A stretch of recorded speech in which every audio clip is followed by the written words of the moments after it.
Alors, dans cette vidéo, je vais montrer cette gourde en tritan. Le tritan, c'est un matériau génial, c'est hyper résistant. Moi, avant d'arriver au bout d'une gourde en tritan que j'utilisais tous les jours pour le travail, il m'a fallu plusieurs années. Et elle a pris des bûches. Et puis une fois, elle a pris la bûche de trop. Et puis elle a cassé. Mais c'est vraiment ultra résistant. Ça offre un très bon confort, il n'y a pas de BPA. Et franchement, c'est vraiment un matériau intéressant. Je vais mettre plus comme ça parce que je crois qu'on a un petit peu de lumière qui arrive là.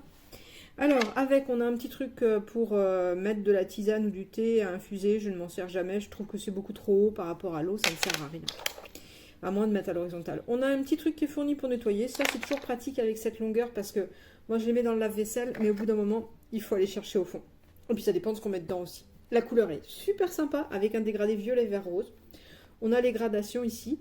Rien de particulier sur le corps. C'est en mat, ce qui fait qu'on a une bonne prise. Ça... Mais bon, moi, j'aime bien quand il y a un petit grip en plus. On a la petite sangle pour tenir. On a aussi une petite poignée ici. Ça, c'est pas mal. Alors, souvent, la fragilité de ces gourdes, elle est à ce niveau-là, au niveau de la tête. Là, je trouve que la tête, elle est du coup sur un plastique assez costaud par rapport à ce qu'on peut voir sur la concurrence. Mais il n'y a pas le petit tour en silicone pour s'aider à ouvrir quand c'est bien serré. Hop, on va regarder ça. Donc ici, on a hop, un goulot assez large qui permet d'aller nettoyer. On a un format assez étroit malgré tout qui permet de le mettre dans le porte-gobelet d'une voiture. C'est pratique. Pour boire en voiture, c'est pratique. Ici, le petit bloqueur qui va permettre d'éviter que ça s'ouvre dans un sac. Ouais. Pardon. On va le laisser débloquer si nécessaire. La petite poignée en plus, ça c'est la première fois que je vois ça, la petite poignée supplémentaire. Elle vient se clipser, donc elle peut rester bien sur le côté. Et on va avoir l'ouverture automatique.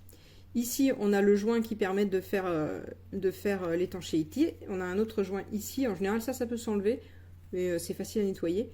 Par contre, on ne trouve pas de deuxième petit trou pour faciliter le flux de liquide. Donc clairement, celui-là, on va pouvoir mettre une paille, une grande paille sans problème. On va pouvoir boire directement. Par contre, on ne peut pas se servir de ce biberon-là complètement en prenant toute la bouche, quoi. C'est impossible parce que justement, il n'y a pas cette sortie d'air. Il faut que l'eau et l'air puissent sortir en même temps par le même trou. Moi, je préfère quand il y a le petit trou. Alors, c'est vrai que des fois, ça sort aussi par le petit trou, c'est un peu gênant. Mais je trouve que ça donne quand on boit quelque chose d'un petit peu plus fluide. En tout cas, impeccable. Son point fort, à mon avis, hormis le tritan, le matériau, hormis le look qui est vachement sympa, c'est la tête ici, qui est vraiment... on voit, c'est un plastique costaud, c'est résistant, tout ça. Ça, c'est une zone de fragilité, là. Ça a l'air costaud aussi. Puis, il y a un aimant, en plus, j'ai l'impression. Non, c'est un clips. En tout cas, elle est de bonne qualité, rien à redire. Elle est sympa, le look est chouette.